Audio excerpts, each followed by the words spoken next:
안녕하세요. 30대 직장인 남자입니다. 여러분은 평생을 함께 살아온 가족이 친가족이 아니라는 것을 알게 되면 기분이 어떠실 것 같은가요? 저는 얼마 전에 지금까지의 제 인생을 전부 다시 생각하게 되는 놀라운 사실을 알게 되었습니다. 지금도 좀 현실이 아닌 것 같고 얼떨떨합니다. 그 사연 바로 들려드리겠습니다. 저는 지금은 독립을 했는데 재작년까지만 해도 부모님과 동생과 살았습니다. 부모님은 여느 부모님처럼 사이 좋으실 때도 있고 가끔 다투시기도 하고 또 금방 사이좋게 지내시기도 하는 분들이셨습니다. 저랑 1살 차이 나는 남동생은 성격이 서글서글하니 마음씨도 착한 아이입니다. 어릴 땐 진짜 누구 하나 피볼 때까지 엄청 싸웠는데 지금은 가끔 술도 한잔하면서 주식 얘기도 하고 사이좋게 지내고 있습니다. 이렇게 평범하게 그지없는 제 인생을 뒤집어 놓은 건 바로 한 남자의 등장이었습니다. 올해 봄에 모르는 번호로 전화가 왔습니다. 나이가 좀 있는 남자의 목소리였습니다. 권승아 씨? 네, 그런데요. 나 기억해요. 네? 누구신데요? 나 몰라요?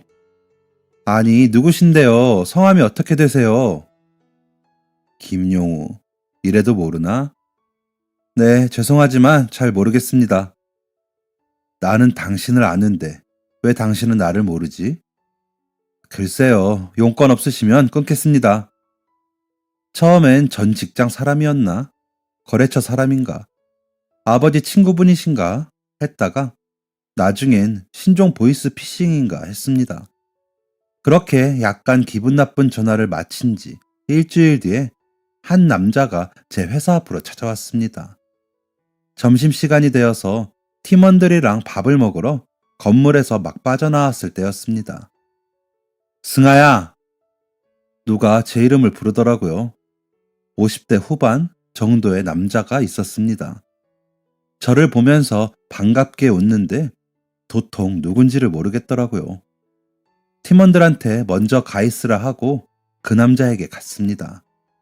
제가 조금씩 다가가자 그 남자는 후다닥 오더니 덥석 제 손을 잡더라고요. 마스크에 가려져서 눈밖에 안 보였는데 그 눈에서 눈물이 흐르고 있더라고요. 당황해서 뭐라 말하기도 전에 남자는 또 한 번 제 말문을 막았습니다.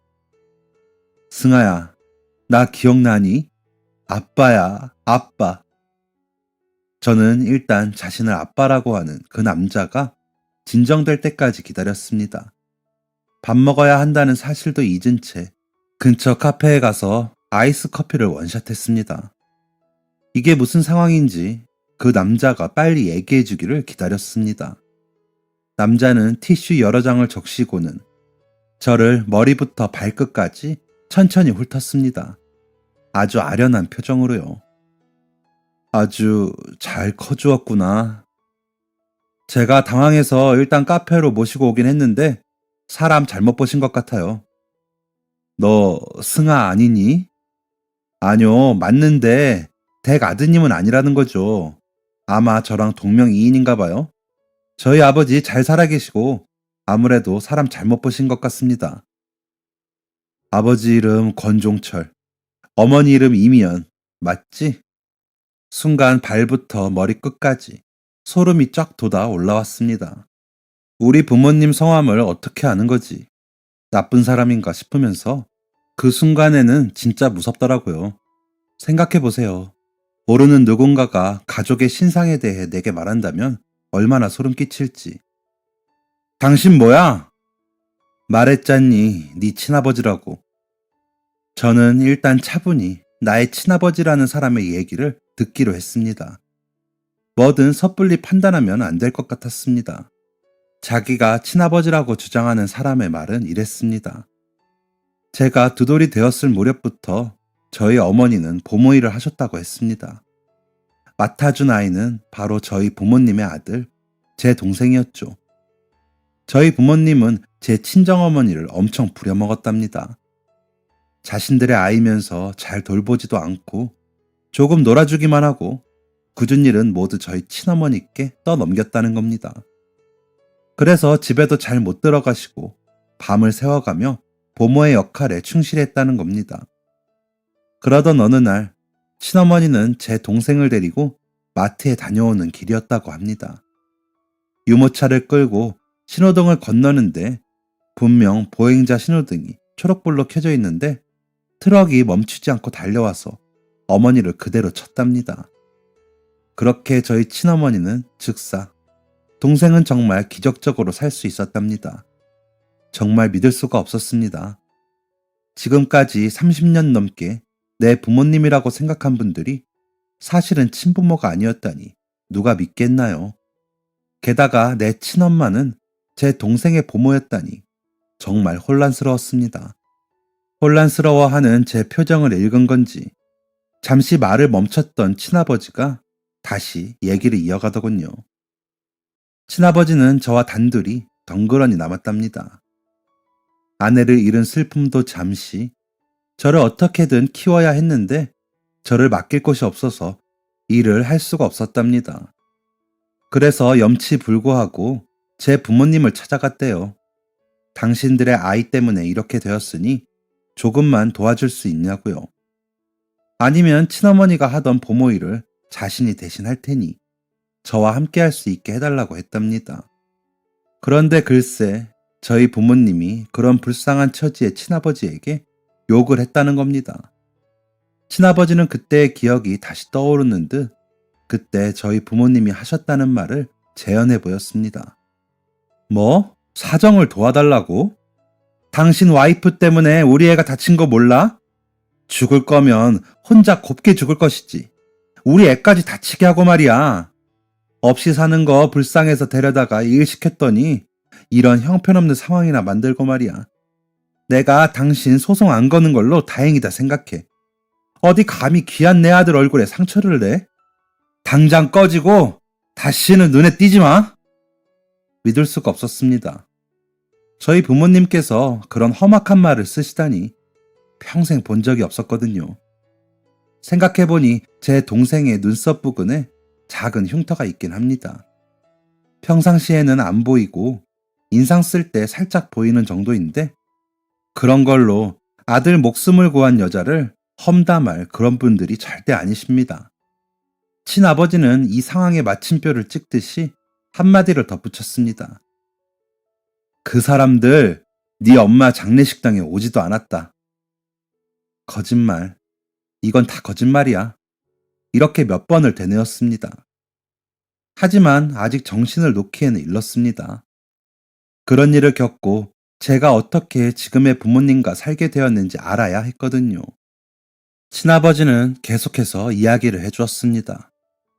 친아버지는 하는 수 없이 시골에 있던 외할머니 댁에 저를 맡겼다고 했습니다. 친아버지는 평일에는 열심히 일을 하고 주말마다 저를 보러 왔다고 했습니다. 매번 제가 좋아하는 장난감, 좋아하는 과일, 새 옷들을 사서 왔답니다. 혹시나 제가 부모님이 없다고 사람들이 욕할까봐 그게 너무 걱정이었대요. 그렇게 매주 저를 찾아오다가 갑자기 어느 날 할머니에게 전화가 왔답니다. 제가 없어졌다고요. 저는 그때 3살이었다고 했습니다. 3살짜리 애가 가출을 했을 리는 없고 혼자 돌아다니다가 논두렁에 빠진 건 아닌지 들개들한테 물린 건 아닌지 아니면 혹시 누가 데려간 건 아닌지 친아버지, 경찰들 그리고 마을 사람들까지 다 모여 저를 찾아다녔답니다. 하지만 몇 날 며칠이 지나도 저를 찾을 순 없었고 그렇게 저는 실종된 아이가 되었다고 합니다. 실종 신고를 하고 하염없이 기다리기만 하다가 저를 점점 잊으며 살았다는데 어느 날 친구분이 흥신소를 개업했다고 연락이 왔다는 겁니다. 그래서 혹시나 하는 마음으로 친구분께 알아봐 달라고 도움을 청했고 정말 기적적으로 저를 찾았다는 겁니다. 그와 동시에 제 부모님의 정체도 알게 된 거죠. 숨이 막히고 어지러웠습니다. 거짓말이라고 하기엔 너무 자세하게 상황을 설명해 주었습니다. 게다가 제가 정말 이 사람이 내 친아버지인가 생각하게 된 건 머리카락 색이었습니다. 제가 멜라닌 색소가 적게 태어난 건지 남들보다 머리색이 옅거든요. 친아버지도 그랬습니다. 염색하지 않았는데 갈색빛이 도는 머리가 저를 혼란스럽게 했죠. 하지만 확실히 하고 싶었습니다. 저는 우선 유전자 검사를 하기로 했습니다. 생각보다 결과가 빨리 나오더라고요. 그래도 저한테는 그 이틀이라는 시간이 정말 지옥 같았습니다. 결과가 나오고 친부 확률 99%라는 숫자를 보니 머리가 깨질 듯 아팠습니다. 일단 친아버지에게 연락을 취했습니다. 결과 나왔어요.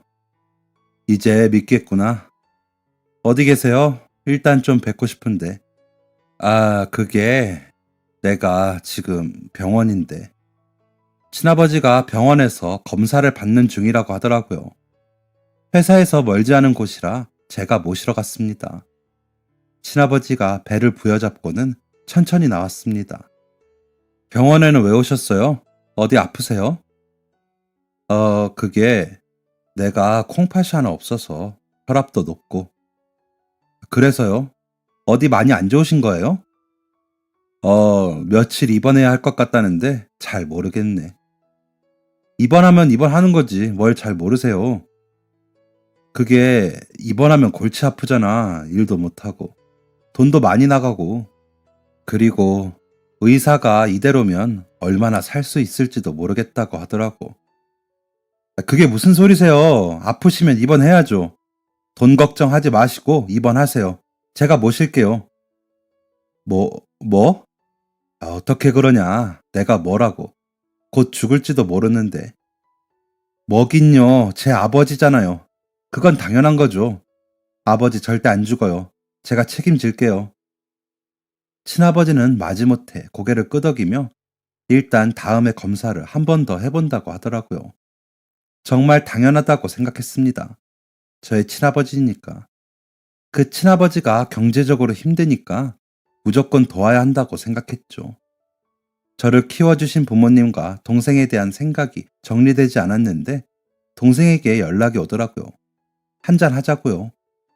계속 외면할 수도 없는 노릇이고 마지못해 알겠다고 했습니다. 동생과 집 근처 호프집에 마주 앉았습니다. 형, 요즘 바빠? 연락도 없고. 그냥 좀. 엄마가 형 전화 없다고 엄청 섭섭해 하던데. 엄마가? 전화 드려야지. 뭐야, 뭔 일 있어? 왜 그리 기운이 없어 보여? 일은 무슨. 봄이라 그런가? 왜 봄에는 계속 졸리잖아. 기운도 없고. 그런가? 엄마 밥 먹고 싶다. 기운 좀 내게. 말 나온 김에 주말에 갈래? 형 괜찮아? 이번 주 주말? 사실 부모님을 어떻게 대해야 할지, 이걸 아는 척을 할지 말아야 할지, 사실을 말한다면 나는 어떻게 되는 건지 너무 혼란스러웠습니다. 친아버지가 나타났다고 해서 그동안 저를 키워주신 부모님의 사랑이 거짓이 되는 건 아니었지만 제 친어머니의 죽음과 친아버지를 대한 부모님의 태도를 알게 된 이상 예전처럼은 지낼 수가 없었습니다. 하지만 언젠가는 이 현실을 마주해야겠지요. 매도 빨리 맞는 게 낫다고 저는 동생의 제안을 수락했습니다. 저희 부모님은 청주에 살고 계십니다. 저도 청주에서 자랐고요. 동생과 제 직장은 서울에 있어서 부모님을 자주 뵙진 못하지만 못해도 한 달에 2번은 찾아뵈려고 노력하고 있습니다. 연초라 행사도 많고 일도 바빠서 동생도 저도 한 달 가까이 부모님께 못 갔었는데 오랜만에 찾아뵙기로 했던 거죠. 주말이 되기까지 머릿속이 복잡했습니다. 어떻게 말을 꺼내야 할지 수백 번 시뮬레이션을 했습니다. 그 사이 친아버지는 입원을 했습니다. 저랑 병원에서 만났던 날부터 이틀 후에 연락이 왔는데 검사 결과가 안 좋아서 당장 입원해야 할 것 같다고 말하더라고요. 미안함이 잔뜩 섞인 그 목소리에 당장 입원하라고 했습니다. 입원비를 내고 입원하는 게 아니라 중간에 가서 결제를 하면 되니까 일단 입원하라고 했죠. 보호자 없이 혼자 병실에 갈 친아버지가 걱정이 되어 제가 같이 가드린다는 걸 친아버지는 뭘 그렇게까지 하냐며 일도 바쁠 텐데 오지 말라고 하더라고요. 그럼 병문안이라도 가려고 했는데 코로나 때문에 병문안도 안 되어서 로비에서나 볼 수 있다길래 아버지 괜찮으실 때 연락 달라고 했습니다. 그리고 드디어 주말, 동생이 운전하는 차를 타고 조수석에서 잔뜩 긴장한 상태로 청주까지 달렸습니다. 제가 이상하다는 걸 눈치챘는지 동생이 휴게소에서 유자차를 한 잔 사오더라고요. 내 친동생도 아니면서 사실을 알게 된다고 해도 동생은 예전과 같을지 궁금해졌습니다. 그래서 모험적인 질문을 해봤습니다. 승우야, 어? 왜? 내가 네 형이 아니라면 어떨 것 같냐? 뭔 소리야, 형이 내 형이지. 그럼 누구 형인데? 내가 권승아가 아니고 김승아면 어떨 것 같냐고. 아이, 뭔 소리야, 형 개명하게? 엄마 성? 엄마는 이씨인데. 갑자기 뭔 김승아야. 아니, 그러니까 우리가 친형제가 아니면 어떨 것 같냐고. 아니, 그러니까 그게 대체 뭔 소리냐고. 친형제가 아니면 아닌 거겠지 뭐. 아까부터 얼굴도 좀 허옇게 뜬 것 같은데. 형 어디 아파? 혹시 병원에서 형 문제 있대? 나도 이번에 건강검진 결과 나왔잖아. 시력이 더 떨어졌더라. 어쩐지 안경이 안 보인다 했어. 아, 됐다. 뭐가 됐는데? 나중에 다 알게 되겠지. 맨 시덥잖은 소리만 하는 동생 덕에 긴장이 좀 풀리더라고요. 그렇게 동생이랑 시덥잖은 얘기 몇 마디 더 나누다 보니까 어느새 집에 도착했습니다. 익숙한 아파트에 도착해서 수천 번은 탔을 엘리베이터를 타고 현관 앞에 섰는데 이상하게 속이 울렁거렸습니다. 그 울렁거림은 부모님의 얼굴을 보자 더 심해졌습니다. 저희를 보고 환하게 웃는 부모님을 보니까 괜히 반감이 들더라고요. 저 속에 어떤 악함이 있을까? 괜히 이상한 상상을 하게 되었습니다. 어머니는 저희가 온다고 하루 전부터 갈비 손질에 재워두고 또 몇 시간 끓이고 제가 좋아하는 게장도 사오시고 동생이 좋아하는 단호박 튀김도 준비해 두셨습니다. 저희 어머니가 요리 솜씨가 좋으시거든요. 제가 무슨 말을 하려고 했는지 까먹을 정도로 열심히 밥을 먹었습니다. 그러다가 제 신경을 건드리는 부모님의 대화가 오갔습니다. 당신 이번에 헌금 냈지? 헌금? 어머, 내 정신 좀 봐. 봉투에 담아두고 안 냈네. 권사님한테 연락드려야겠다. 휠체어 타고 오시는 분들이 많아져서 정문 계단 보수한다던데 넉넉히 넣어. 그래요. 제 입장에서는 그 대화가 참 기가 차더라고요. 저희 친어머니의 장례식엔 코빼기도 안 비치셨던 분들이 생판 남이 휠체어 타고 이동하는 게 걱정이 되어 돈을 낸다는 게요. 갑자기 밥맛이 뚝 떨어졌습니다. 제가 숟가락을 세게 내려놓으니까 어머니께서 깜짝 놀라셨습니다. 어머, 왜? 맛이 없어?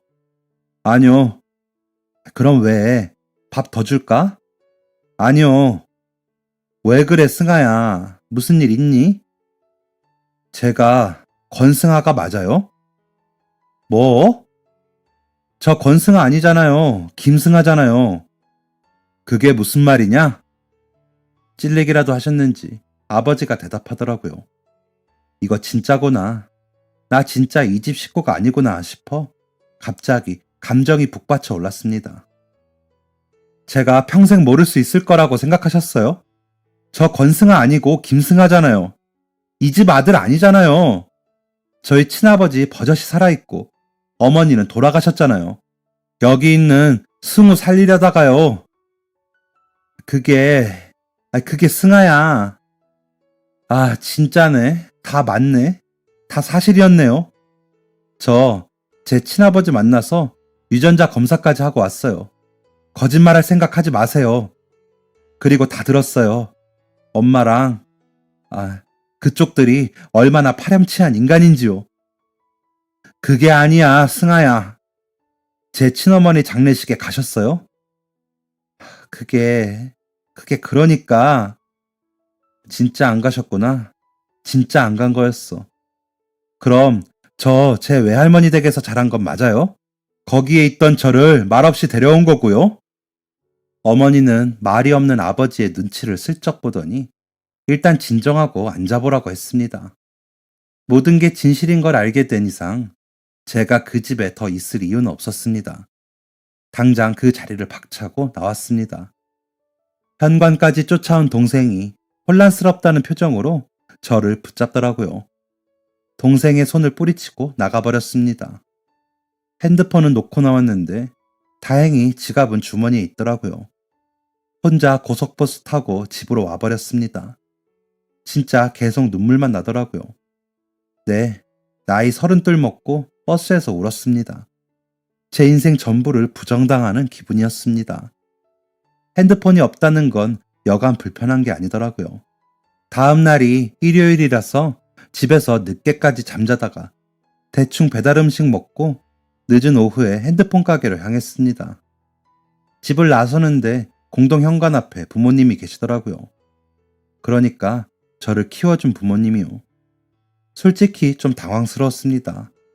이렇게 찾아오실 줄은 몰랐거든요. 매번 저희가 가기만 했지 이렇게 오신 건 처음에 집 계약을 할 때 이후로 처음이었습니다. 승아야, 왜 오셨어요? 저 더 할 말 없는데. 제 팔을 붙잡는 어머니의 모습을 보면 괜히 마음만 동요될까봐 일부러 쳐다보지 않고 대답했습니다. 그러니까 이번엔 아버지가 위험 있는 목소리로 말하시더라고요. 우리 얘기도 들어봐야 하지 않겠냐? 들어가자.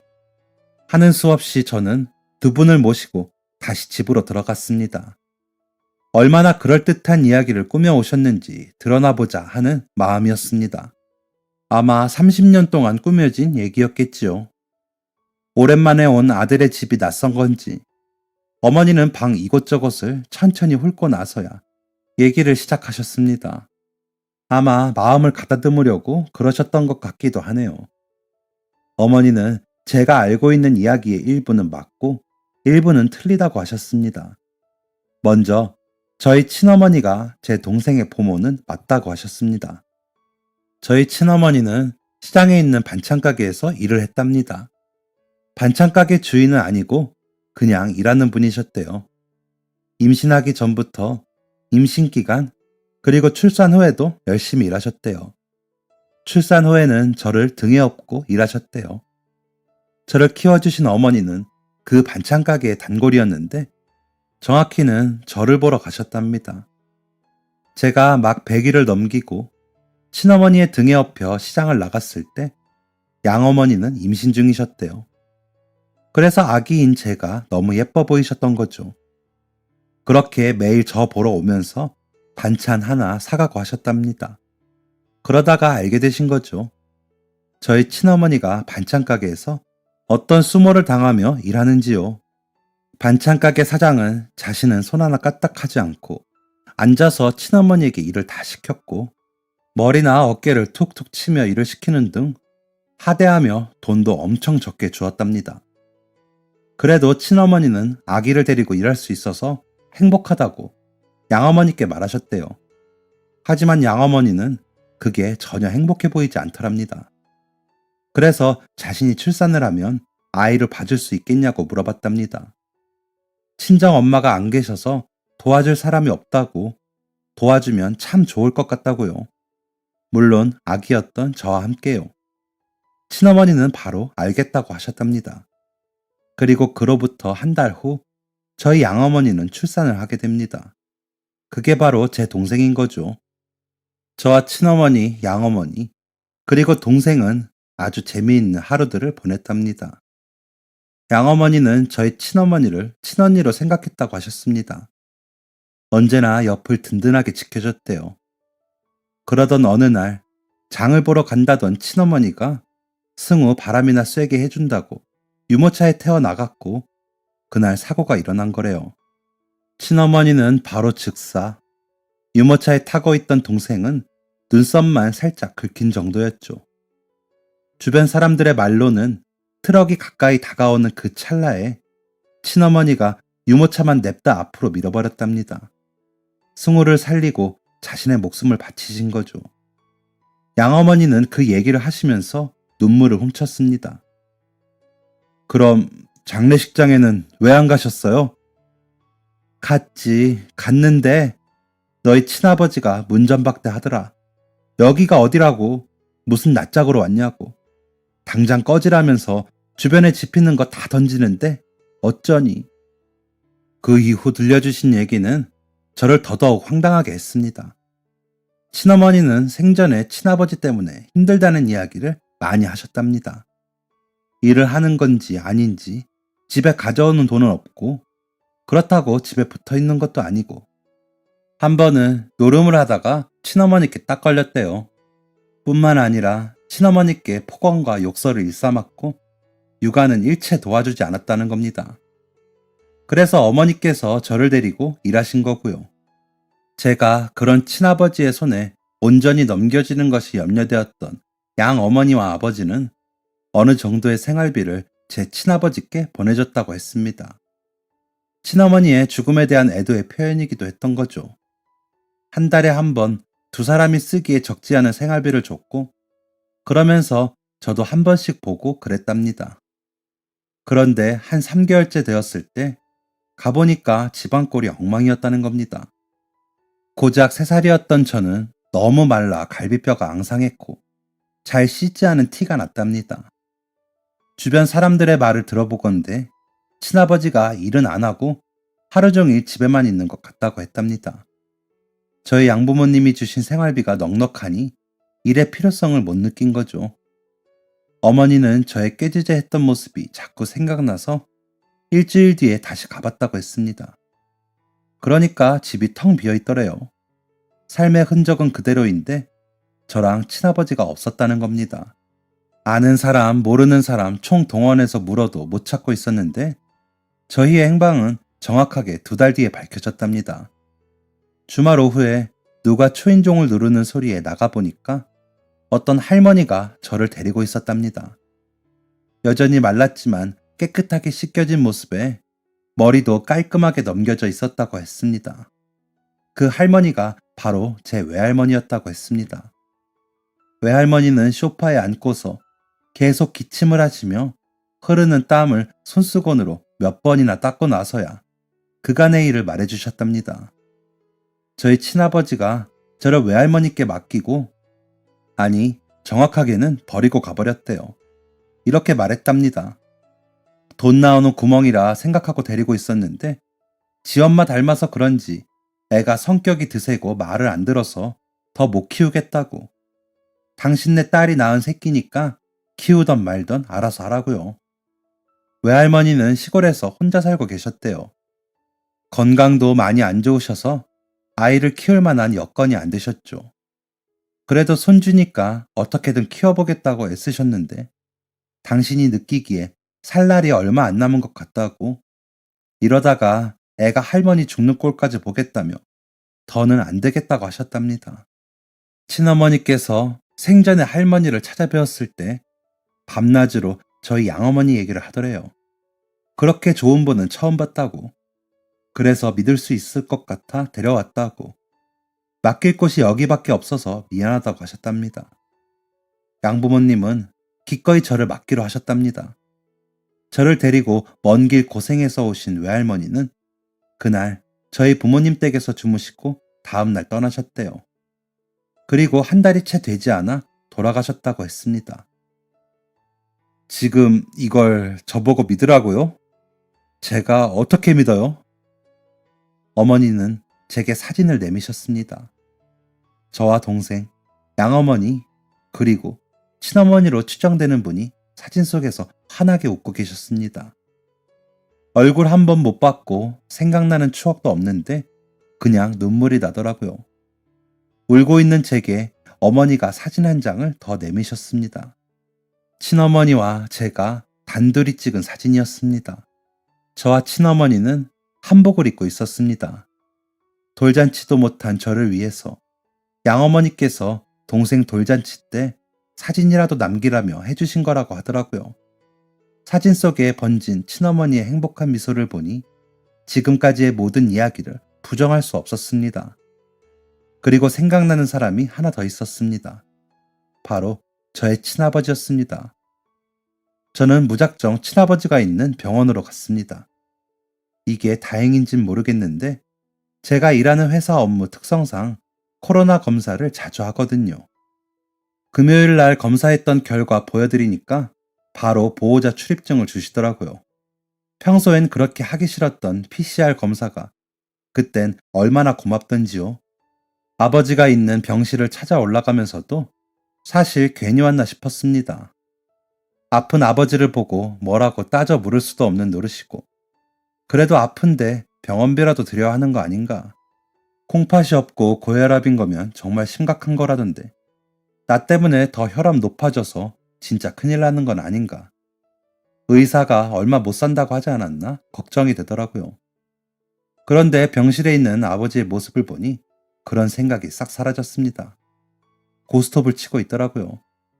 자신의 자리에 아저씨들 셋을 더 불러놓고 노름판을 벌린 겁니다. 이후에 아저씨들과 나누는 대화가 더 가관이었습니다. 아이고, 또 뻑이네. 아유, 형님, 왜 이렇게 잘 치십니까? 하하, 내가 바깥에서 이걸로 여러 놀리고 다닌 사람이거든요. 친아버지가 어깨를 으쓱하면서 말하더라고요. 어우, 대단하십니다. 그런데 형님, 어쩌다 병원 신세를 지시는 거예요? 저는 이 혈관이 뭐가 이상하답니다. 살아가기엔 멀쩡한데 처자식들이 뭐 그렇게 유난인지. 저는 요로결석입니다. 순간 뭐? 라는 말이 나올 뻔했습니다. 아이고, 요로결석. 그거 많이 아프다던데 수술해야 한답니까? 한 1cm? 엄청 작대요. 수술할 정도도 아니고. 겨우요? 그런데 왜 입원하셨어요? 이런 건 초기에 잡아야 합니다. 제 전립선과 연결된 문제 아닙니까? 그리고 우리 아들놈이 병원비 다 내주기로 했거든요. 여기서 영양제도 맞고 비타민도 맞고 맞을 수 있는 거 다 맞을 겁니다. 아유, 고돌이! 기가 차서 말은 안 나오고 헛웃음만 나왔습니다. 그제서야 제 인기척을 느꼈는지 아저씨들과 친아버지가 동시에 화투판을 품에 숨기면서 제 쪽을 보더라고요. 승아야! 당황한 표정의 친아버지가 저를 보고 외치자 다른 아저씨들이 서로의 눈치를 봤습니다. 아버지, 아니다. 이 노름의 미친 아저씨야. 우리 부모님한테 다 듣고 왔어. 뭐? 좀 도와달라고 보모라도 하겠다고 찾아갔다고? 구라도 정도껏 쳐야지 이 아저씨야. 당신이 뭔데 우리 부모님을 욕되게 해? 어디 가서도 그런 말 하지 말고 어디 가서 내가 당신 아들이라고 하지도 말고 나는 김승아 아니고 권승아니까. 그리고 나는 당신이 요로 결석이던 콩팥이 없던 관심 없으니까 병원비는 꿈도 꾸지 말고 한 번만 더 찾아오면 확 알아서 생각하시고. 친아버지는 제 뒤통수에 대고 간절하게 제 이름을 외치고 그게 아니라고 소리쳤습니다. 저는 또 한 번 콧방귀를 끼며 그것을 빠져나왔습니다. 정말 토시 하나 안 틀리고 저렇게 말했는데 솔직히 속이 완전히 시원하진 않더라고요. 제 친아버지가 저런 사람이라니 기가 차기도 했고 힘들게 사셨을 친어머니가 떠올라 마음이 안 좋았습니다. 저는 그런 친어머니를 보러 가게 되었습니다. 청주 근처의 강에 뿌려지셨다고 하더라고요. 그 강에서 가만히 한 1시간은 서 있었던 것 같습니다. 어머니는 어떤 분이셨을까? 목소리는 어땠을까? 저를 어떻게 대하셨을까? 궁금한 게 많았지만 답을 얻을 길은 없었습니다. 저를 길러주신 어머니께서 말하시길 분명하건대 자신은 비교도 할 수 없을 만큼 훌륭하고 강한 분이셨으며 저에게 무한한 사랑을 주셨던 분이라고 하시더라고요. 저에게는 친어머니의 추억이 없지만 제 양부모님께는 또렷하게 남아있으니 그걸로 됐다 싶었습니다. 이전과 달라지는 것은 없었습니다. 여전히 제 부모님은 제 부모님이었고 제 동생은 제 동생이었죠. 동생은 가끔 제가 본가 밥상에서 화내던 모습을 따라하며 놀리곤 합니다. 아참, 몇 달 전에 저희 양아버지께서 수술을 하셨어요. 동생이랑 돈을 모아 어머니, 아버지 건강검진을 해드렸는데 간암이라고 하더라고요. 많이 아프셨을 거라고 이식을 해야 하는 수준이라고 했습니다. 저랑 동생은 바로 연차 내고 달려가서 검사 받았는데 제가 공여자로 적합하다고 하더라고요. 저는 가족들이랑 먹을 때나 회식할 때 말고는 술도 잘 안 하고 덩치도 아버지랑 비슷하거든요. 저 정말 1초도 고민 안 하고 제가 하겠다고 했습니다. 보험으로 거의 다 되긴 했지만 수술비도 고민 없이 냈고요. 당연한 거죠. 저희 아버지니까. 그 이후로 저희 가족은 더 단단해졌습니다. 저는 아무래도 아버지의 건강이 걱정이 되어서 청주로 다시 내려가 볼까 해요. 직장도 새로 구할 거고요. 아버지 간호 힘드실 텐데 어머니에게만 오롯이 맡기고 싶진 않거든요. 그 이후 친아버지라는 인간은 제가 욕을 하며 끊어도 끈질기게 전화하길래 차단해버렸습니다.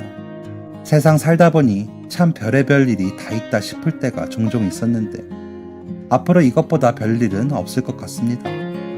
사랑하는 제 가족들 더 아끼고 더 사랑하며 건강한 날들 보내겠습니다. 감사해요. 지금까지 사연 들어주셔서 감사합니다. 사연이 재밌으셨다면 구독과 좋아요를 눌러주세요. 감사합니다. 안녕히 계세요.